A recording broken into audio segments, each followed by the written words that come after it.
You think you know the people around you? Picture this. You build a system worth tens of millions, the only thing keeping the company from collapse. Then one day, your CFO, always in his $3,000 suits, smiling like he just won an Oscar, decides to frame you as the criminal to cover up his $47 million fraud. And here's how I turned the tables, making the man who tried to bury me stand before a federal court while I sat drinking coffee, smiling as I watched him torch his own career. My name is Emily Carter, and after 12 months of 70-hour weeks, sleeping under my desk, and architecting a $47 million infrastructure system that literally kept Northbridge Technologies from imploding, I received my annual bonus, $1,500, before taxes. I sat in the conference room, staring at the number on the compensation statement like it might spontaneously combust from the sheer force of my disbelief. Around me, the mahogany table gleamed under fluorescent lights that had witnessed me working until 3:30 a.m. more nights than I could count. The same table where I'd spread out system diagrams, argued for redundancy protocols, and saved this company's ass at least 17 times. "Emily, you seem disappointed," Marcus Hale said, leaning back in his Italian leather chair. Our new CFO had been with us for 6 months, and in that time, he'd managed to memorize every corporate buzzword while understanding exactly 0% of what actually made our systems run. His smile was practiced, the kind you perfect in front of bathroom mirrors and deploy at board meetings. "I thought you'd be thrilled. It's 20% more than last year. 20% more than nothing is still nothing." I wanted to say, instead, I kept my face neutral, a skill I'd perfected after 3 years of explaining complex architecture to executives who thought the cloud was actually in the sky. "The infrastructure migration I designed is worth $47 million, I said carefully. I was the only one who understood the legacy systems well enough to create the transition logic. Without that work? "We're all team players here," Marcus interrupted, his tone shifting to that particular brand of corporate condescension that makes you want to flip tables. "No single person is responsible for our success. Besides," he glanced at his phone, probably checking his LinkedIn notifications, "you lack the energy we need in senior positions. Technical skills are important, but leadership requires dynamism." Dynamism. The man who spent meetings scrolling through his phone was lecturing me about energy. The same man who'd asked me last week if we could just download more RAM to fix a database issue. The performance review continued for another excruciating 20 minutes. Marcus pulled up slides he'd clearly had an intern prepare, talking about optimization opportunities and growth mindset alignment.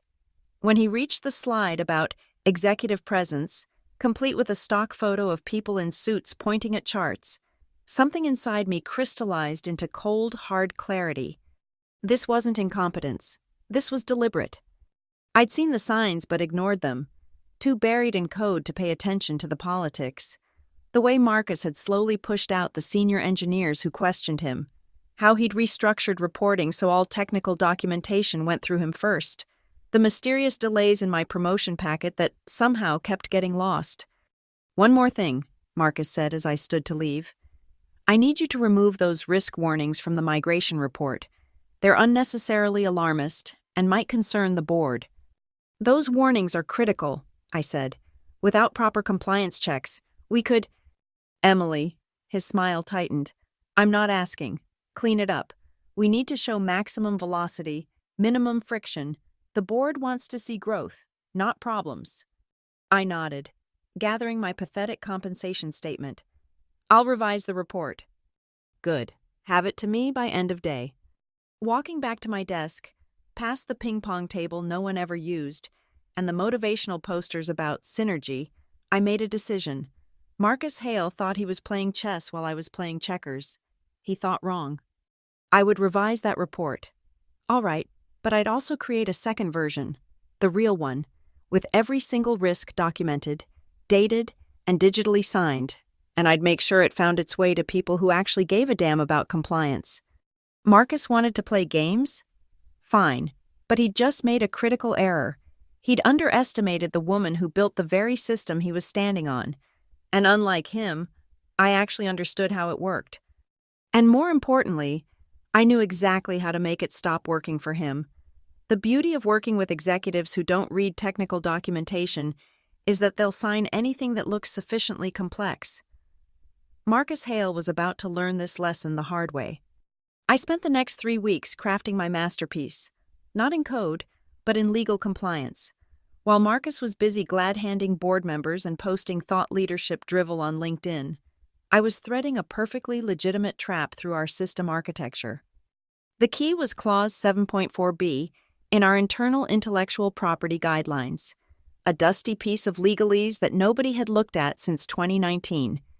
It stated, quite clearly, that any proprietary logic created by an individual contributor remained under their personal authorization until explicitly transferred via written consent. In layman's terms, I owned the migration logic until I said otherwise. Most people didn't know this clause existed. Hell, I'd only discovered it while researching patent applications 6 months ago, but it was there, buried on page 47 of the Employee Handbook, legally binding and beautifully ironclad. I began implementing my plan with surgical precision. First, I embedded proprietary authentication modules deep within the migration framework. Not malicious code, nothing that would harm the system, just my own unique logic patterns that required my personal cryptographic signature to fully deploy. Think of it as a lock that only I had the key to. Then came the paper trail. I sent Marcus a meticulously crafted email at 11:45 p.m. on a Friday, knowing he'd never read it. Marcus, per Clause 7.4b of our IP guidelines, I'm formally notifying you that the migration logic contains proprietary elements requiring my written authorization before any production deployment. Please confirm you've received this compliance notice. Thanks, Emily. His response came 30 seconds later, clearly auto-generated. Sounds good. Keep pushing forward. Sent from my iPhone. Perfect. Legal notice delivered and acknowledged. Over the next month, I watched Marcus systematically destroy everything competent about our technical team. Our DevOps lead, Sandra Williams, who'd been with the company 8 years, replaced by Marcus's nephew, fresh out of a coding boot camp, the QA team that had caught a critical security flaw last quarter, outsourced to the lowest bidder. But the crown jewel of Marcus's incompetence came when he hired his new favorites, a parade of LinkedIn rock stars with impressive resumes and zero actual skills. Kids who thought Kubernetes was a Greek philosopher and couldn't debug their way out of a paper bag. I documented everything, every ignored warning, every dismissed concern, every email where Marcus explicitly overrode safety protocols for the sake of velocity. My personal archive grew to over 300 pages, all backed up to a legal cloud service with court-admissible timestamps. The smartest thing I did?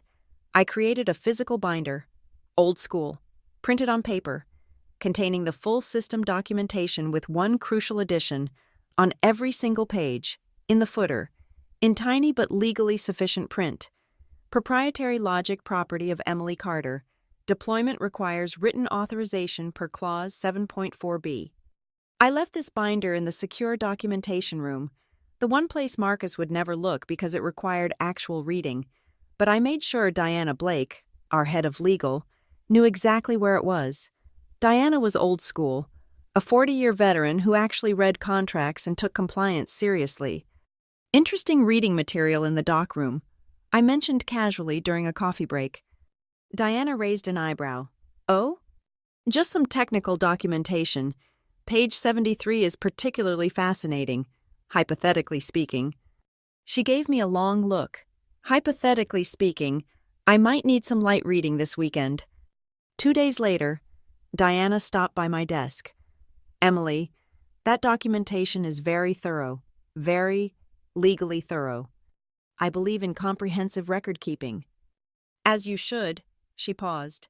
You know, if someone were to deploy that system without proper authorization, that would be a violation of corporate IP policy, possibly fraud, depending on the financial impact.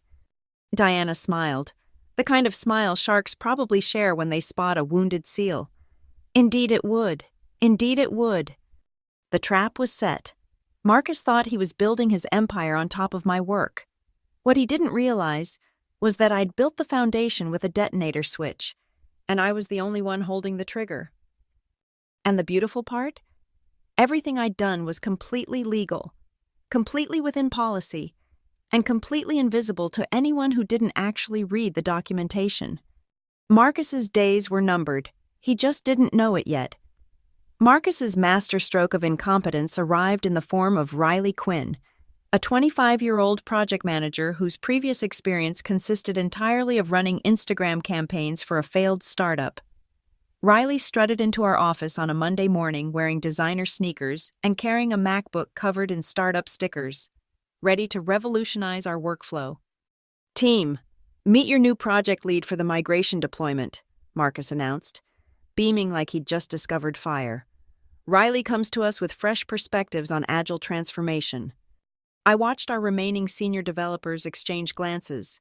Tom Rodriguez, who'd been coding since before Riley was born, actually laughed out loud before covering it with a cough. "What's your experience with enterprise-level system migrations?" Tom asked. Riley's smile never wavered. "I believe experience is just another word for resistance to innovation. I'm here to think outside the box, break down silos, and synergize our core competencies." Dear God, he was speaking pure LinkedIn. Within a week, Riley had renamed our carefully planned migration to Operation Velocity and created a 50-slide presentation deck that contained exactly 0 technical specifications but featured plenty of rocket ship animations. Marcus ate it up like candy. "This is exactly the energy we need," Marcus proclaimed during an all-hands meeting, while Riley clicked through slides about leveraging our DNA and activating our growth mindset. Behind them, the actual system architecture I designed was reduced to a single slide labeled technical stuff. I'd already submitted my resignation by then, effective in 2 weeks. Marcus hadn't even pretended to be disappointed. "Probably for the best," he'd said. "We need people who can keep up with our new velocity." Velocity. They kept using that word. I don't think it meant what they thought it meant. My last day was a Friday. I cleaned out my desk, turned in my badge, and left behind 3 years of my life, but not before sending one final email to my friend Tina Ward, who still worked in QA. "When the deployment crashes, and it will, check the documentation room, page 73. Tina replied with a single emoji. The first deployment happened 2 weeks after I left. Tina kept me updated via Signal messages, and it was even worse than I'd imagined. Riley just asked if we could make the database more intuitive. Tina messaged at 2:15 p.m. "He wants to rename all the tables to emoji," came another message 5 minutes later. "I'm not joking." Marcus approved it.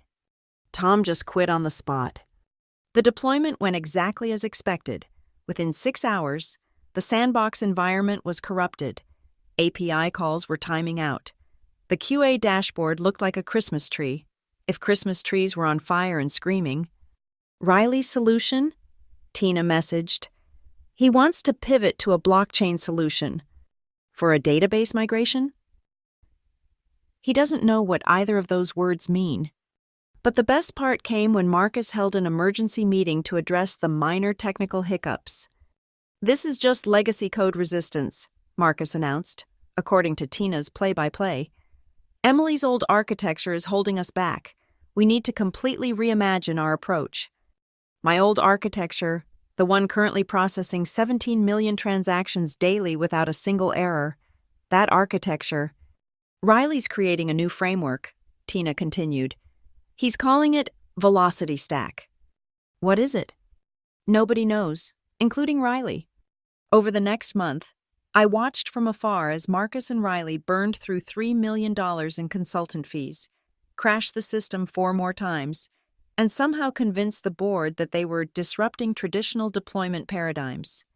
They replaced my carefully documented code with what could only be described as digital spaghetti. They ignored every warning, bypassed every safety protocol, and when things broke, they just threw more money and buzzwords at the problem. Latest update, Tina messaged one evening, Riley just suggested we use AI to teach the system to self-deploy. That's not how any of this works. Marcus gave him a promotion. Of course he did. But while Marcus and Riley were playing startup theater, something interesting was happening in the background. Carl Jensen, the last competent architect left, had started noticing things. Specifically, he'd noticed that certain critical functions simply wouldn't execute without throwing authentication errors. Someone's been asking about the EC signatures in the code, Tina mentioned casually. EC, my initials, embedded in every critical junction like a digital fingerprint. The house of cards was starting to wobble. Marcus just didn't know it yet. He was too busy posting on LinkedIn about breaking things fast and embracing failure as learning. He was about to learn, all right. He was about to get a PhD in failure. Carl Jensen was the kind of engineer who actually read error logs for fun. While everyone else was panicking about the latest deployment disaster, Carl was doing what he did best, following the breadcrumbs.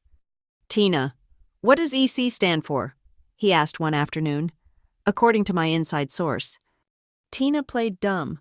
No idea. Maybe error code? But Carl wasn't buying it. He'd been tracing authentication failures for 3 days, and every single one led back to those 2 letters. EC signatures were everywhere, wrapped around critical functions like digital DNA, impossible to remove without breaking everything.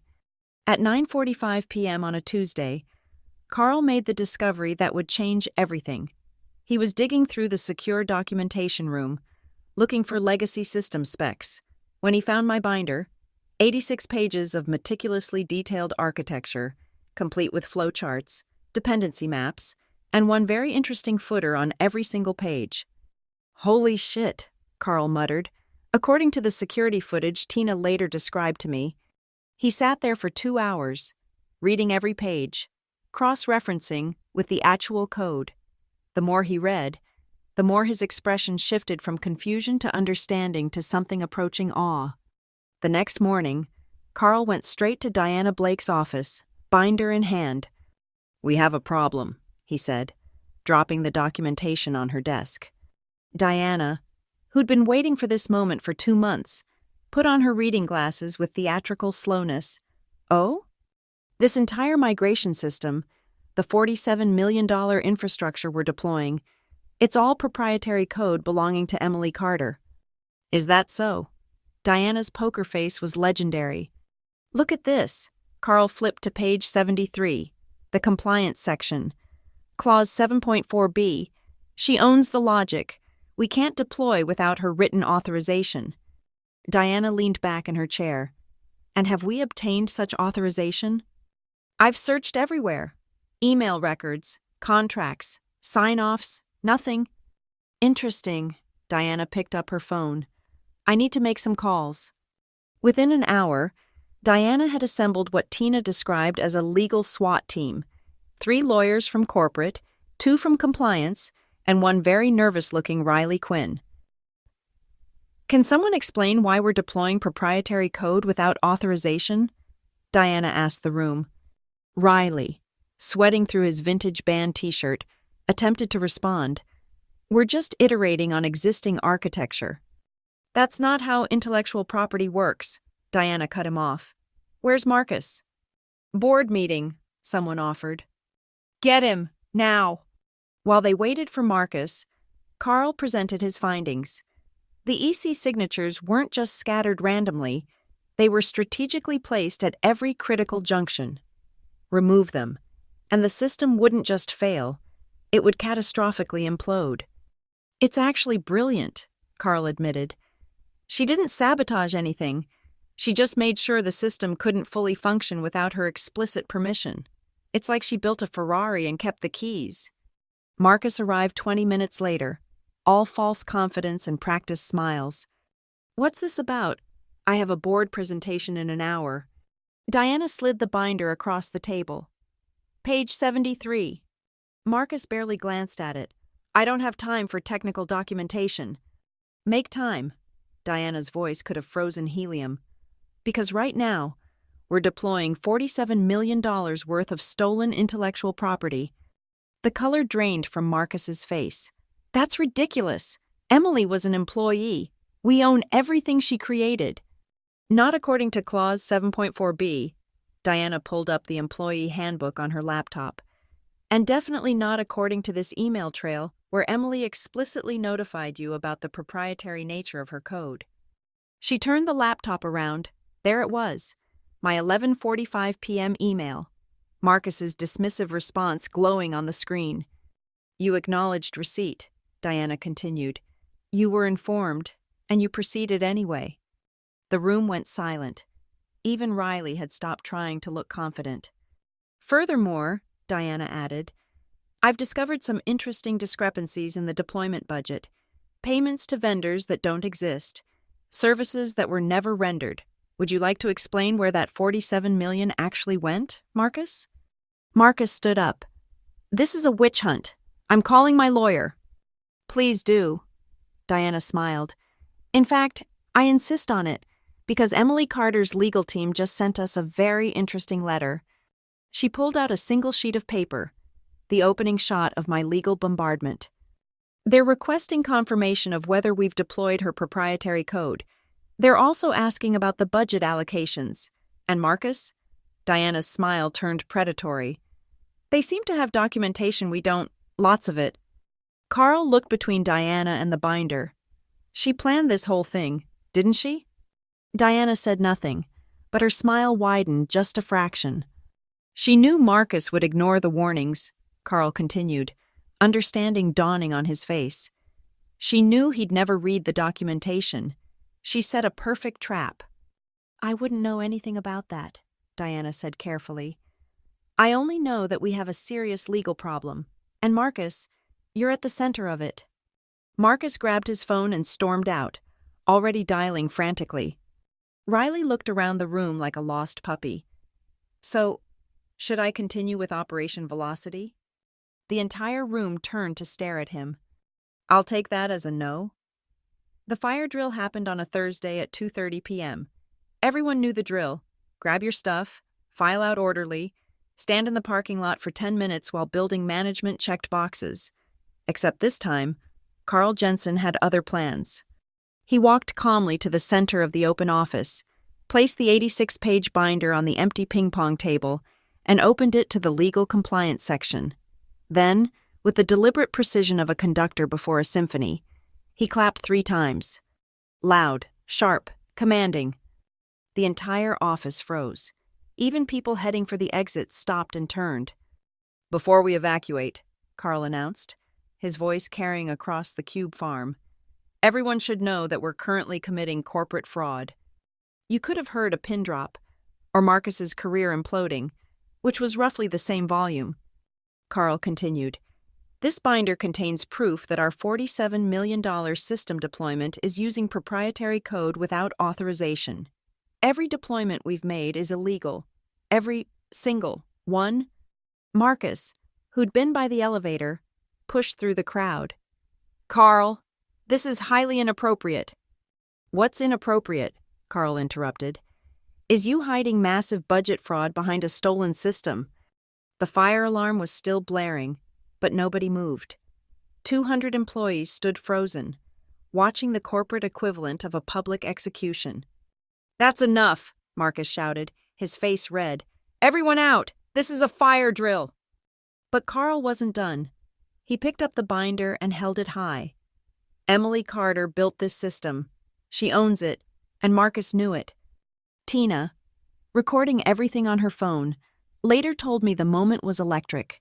Years of resentment against Marcus's incompetence crystallized into a single, shared understanding. Is that true? Someone called out.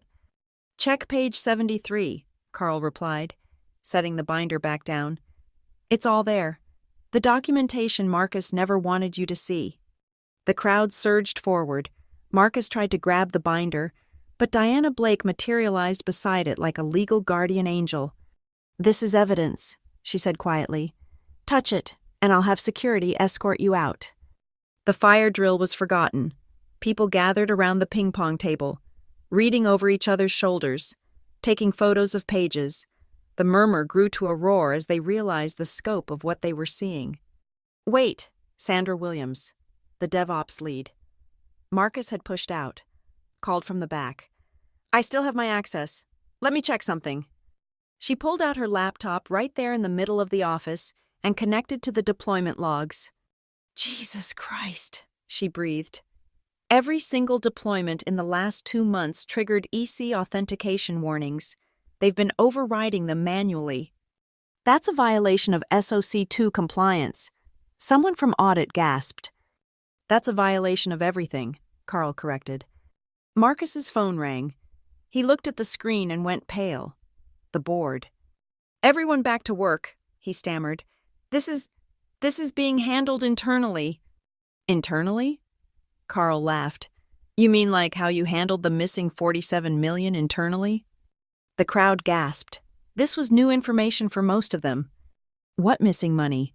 Riley asked, genuinely confused for possibly the first time in his life. Diana decided it was time to take control. Everyone, please evacuate for the fire drill. However, I'll be conducting mandatory compliance interviews this afternoon. Carl, please secure that documentation. As people filed out, the atmosphere was electric. Slack exploded. Text messages flew. By the time everyone returned from the parking lot 15 minutes later, the entire company knew. Marcus holed up in his office, but the damage was done. The whispers followed him everywhere. Did you hear about the fraud? $47 million just gone? Emily knew. She documented everything. Marcus is finished. Tina sent me updates in real time. Marcus just screamed at Riley for 20 minutes. 3 board members just showed up unannounced. Diana's been on calls with federal investigators. Someone leaked the binder to TechCrunch. That last one wasn't part of my plan, but I wasn't complaining. By 5 p.m., Marcus's assistant was seen boxing up his office. By 6 p.m., an emergency board meeting was called. By 7 p.m., Tina sent me a photo that made everything worth it. Marcus Hale being escorted out by security, cardboard box in hand, his $3,000 suit wrinkled, his perfect smile finally, completely gone. But the best part? As he passed the ping-pong table, Carl had left the binder open to a single page.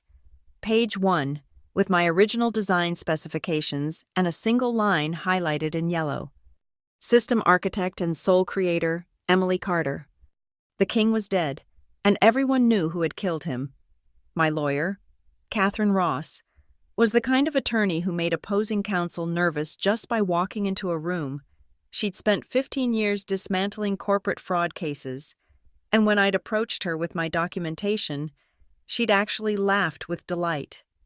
Emily, she'd said, reviewing my 300 pages of evidence, this is the most beautiful trap I've ever seen.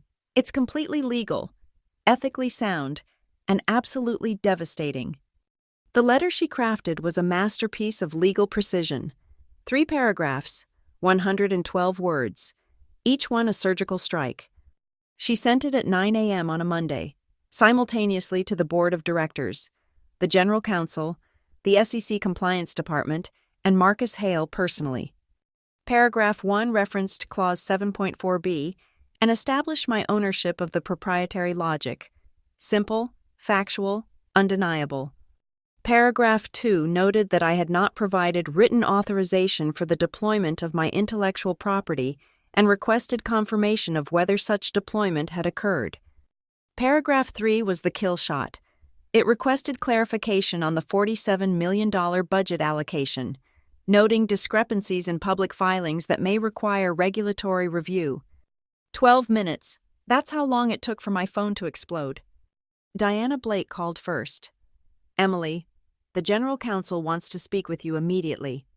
All communication goes through my attorney, I replied, sipping coffee in my new home office, watching the storm I'd created from a safe distance. Emily, please, the board is in full panic mode. As they should be. The general counsel, Robert Steinberg, was on a conference call with Catherine within the hour. Tina, who had friends in legal, gave me the play-by-play. Steinberg's basically begging. He wants to know what you want. What I wanted was simple: recognition, compensation, and Marcus Hale's head on a corporate platter. Catherine handled the negotiation brilliantly. She didn't make demands. She just asked questions. Has Northbridge deployed Emily's proprietary code? Yes, but without her authorization? Technically, however. And this deployment generated how much revenue? Silence. I'll also need documentation on the $47 million allocation. Emily has records suggesting only $12 million went to actual development costs. Longer silence. Where did the other $35 million go? Mr. Steinberg? The investigation that followed was swift and brutal. Internal audit, external forensics, and eventually, federal investigators descended on Northbridge like locusts. Every email, every transaction, every deleted file was recovered and examined. Marcus tried to fight back. His lawyer sent a cease and desist, claiming I was making defamatory statements. Catherine's response was beautiful. Truth is an absolute defense against defamation. Would Mr. Hale prefer we discuss this truth in court? The evidence was overwhelming. Marcus had created shell companies, fake vendors, imaginary consultants. He'd been siphoning money for 6 months, using the chaos of the migration to hide his theft. $35 million, parceled out in small enough chunks to avoid automatic scrutiny, but large enough to fund his new house in the Hamptons, his boat, his girlfriend's startup. But here's where my trap became truly elegant. Marcus had used my system to hide his fraud. Every transaction ran through the architecture I'd built, and because I owned that architecture, I had legal standing to demand a full forensic audit. He literally stole money using stolen code, Catherine explained to me, barely containing her glee. It's like robbing a bank with a stolen car. Double felony. The board called an emergency meeting. Tina was there as a witness and described it later. Marcus walked in like he still owned the place. Within 5 minutes, Steinberg was reading him his termination letter. By minute 10, the FBI liaison was explaining his rights. But Marcus made one last desperate play. He stood up, pointed at the board, and said, "Emily Carter sabotaged this company. She built back doors. She's the real criminal." Steinberg pulled up my original email, the one Marcus had dismissed with "sounds good." "You were informed, Mr. Hale. You acknowledged, you proceeded anyway, and then you stole $35 million. She set me up. She followed policy. You committed fraud. There's a significant legal distinction."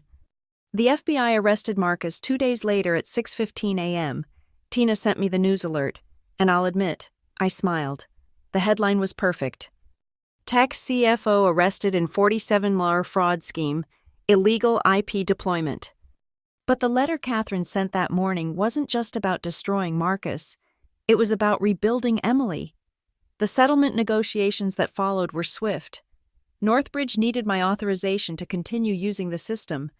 They needed my silence about the security vulnerabilities Marcus had introduced. They needed me. Catherine handled it perfectly. My client is prepared to license her proprietary code for a reasonable fee, say 15% of the system's generated revenue for the next 5 years, plus back pay for unauthorized use.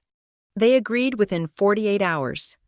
The letter that started it all, those 3 paragraphs, was framed now, hanging in my home office, proof that sometimes the pen really is mightier than the sword, especially when that pen has a really good lawyer holding it.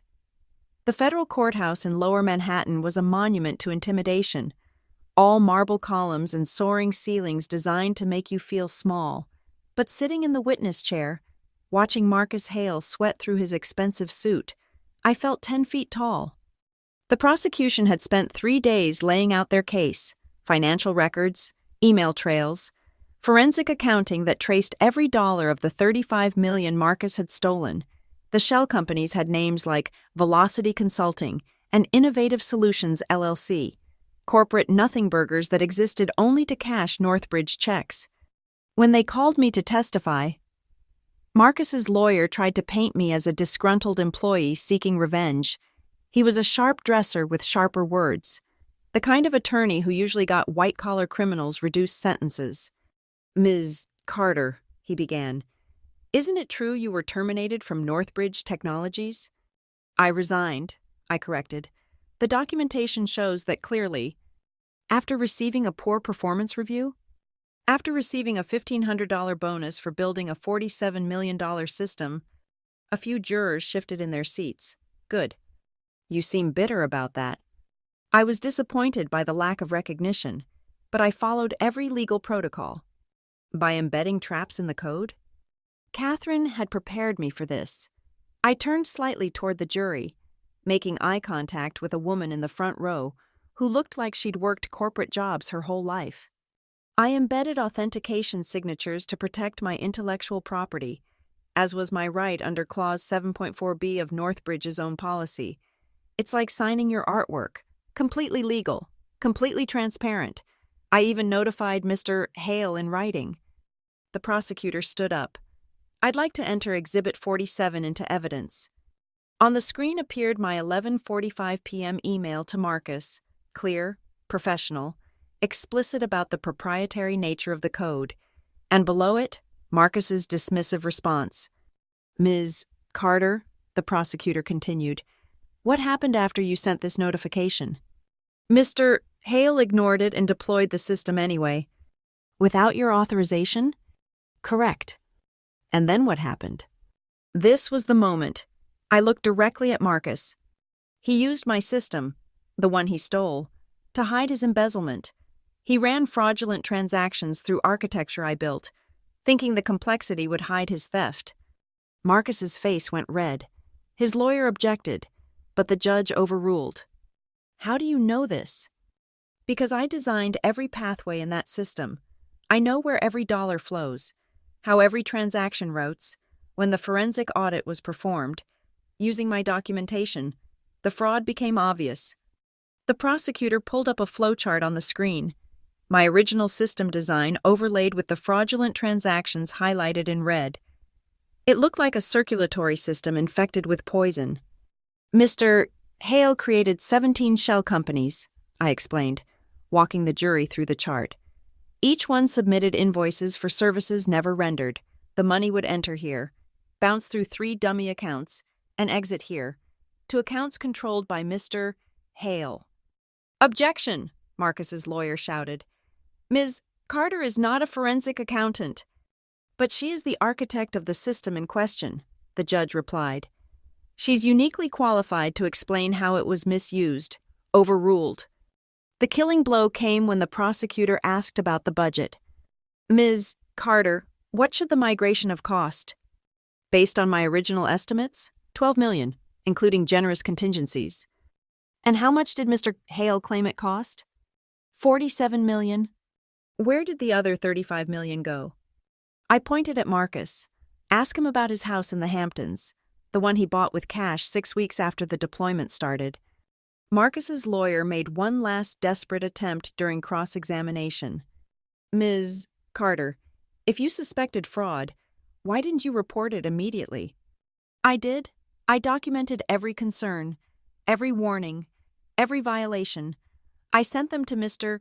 Hale, who ignored them. I preserved them in legally admissible formats. I followed the chain of command until it became clear the chain was broken. So you took matters into your own hands? I protected my intellectual property and ensured evidence of potential crimes was preserved. The actual investigation was triggered by Mr. Hale's own actions when he illegally deployed my code. The lawyer tried another angle. You could have prevented this by simply authorizing the deployment. I could have enabled Mr. Hale's fraud by authorizing it.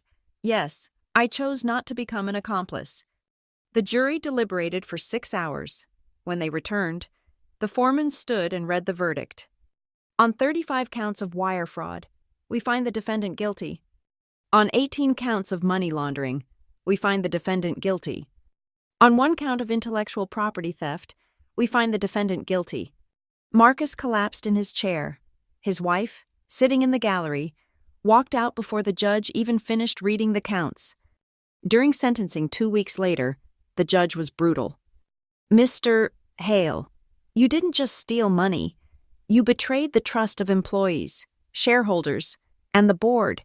You attempted to destroy Ms. Carter's career to cover your crimes. You showed no remorse, only anger at being caught. 15 years federal prison, restitution of $35 million, lifetime ban from serving as an officer in any public company. As they led Marcus away in handcuffs, he turned to look at me one last time.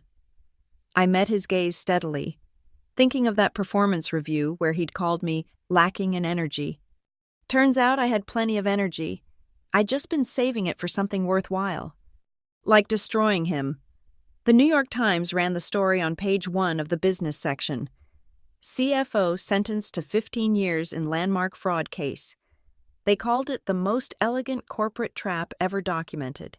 I had that article framed too, right next to the 3-paragraph letter that started it all. Marcus Hale, federal inmate number 47391-054, was serving his time at Otisville Federal Correctional Institution. I heard through the grapevine that he'd tried to teach a financial literacy class to other inmates.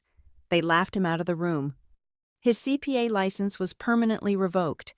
The SEC banned him from any involvement in public companies for life.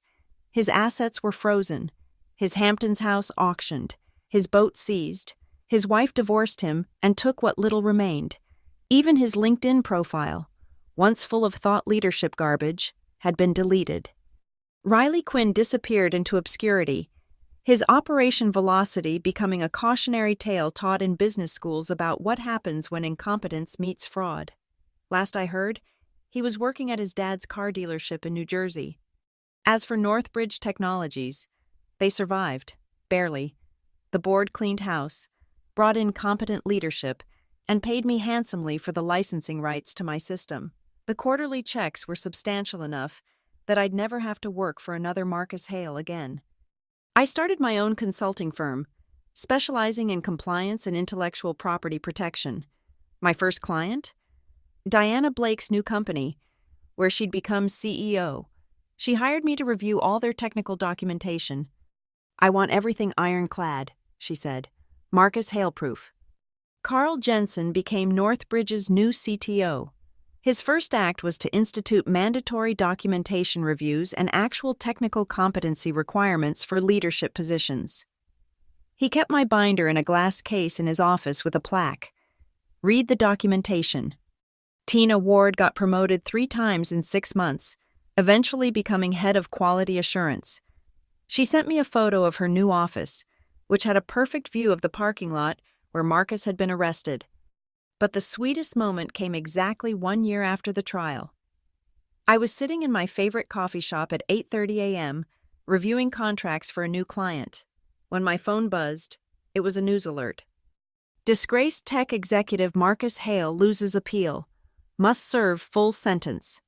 I smiled, took a sip of my overpriced latte, and thought about that $1,500 bonus that had started everything. Marcus had tried to humiliate me, to bury me under his incompetence and greed.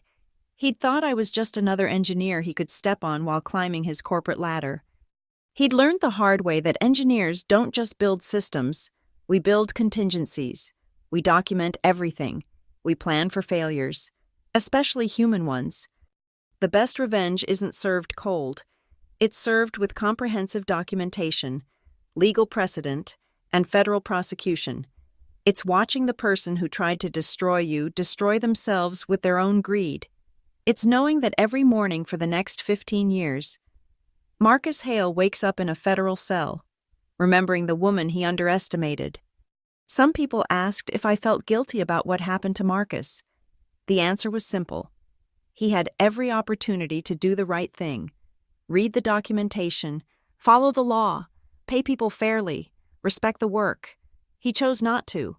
He chose to steal, to lie, to frame me for his crimes. I didn't destroy Marcus Hale. I just built the mirror that showed everyone who he really was. The fact that the reflection was ugly enough to warrant federal prosecution, that was entirely on him. My company motto, printed on every business card, was a quote I'd modified slightly. In code we trust, everything else we document. Marcus taught me that lesson. $1,500 for $47 million in architecture. What he didn't realize was that I'd included a hidden cost in that design: accountability. The bill came due at his sentencing. Payment in full, 15 years. As I closed my laptop and prepared for my next client meeting, I thought about all the engineers out there, undervalued and overlooked, building the systems that companies depend on while executives take the credit and the bonuses. Document everything, my friends. Know your worth, and never, ever let them forget that you hold the keys to the kingdom you built. Because sometimes, the best code you'll ever write isn't in the system. It's in the contract. Thank you so much for listening to my story. I'd love to know where you're tuning in from. Drop a comment and let's connect. If this tale of corporate revenge resonated with you, please subscribe to the channel and share your thoughts below. Have you ever dealt with a toxic boss or seen karma catch up with someone who deserved it? I'd love to hear your stories too.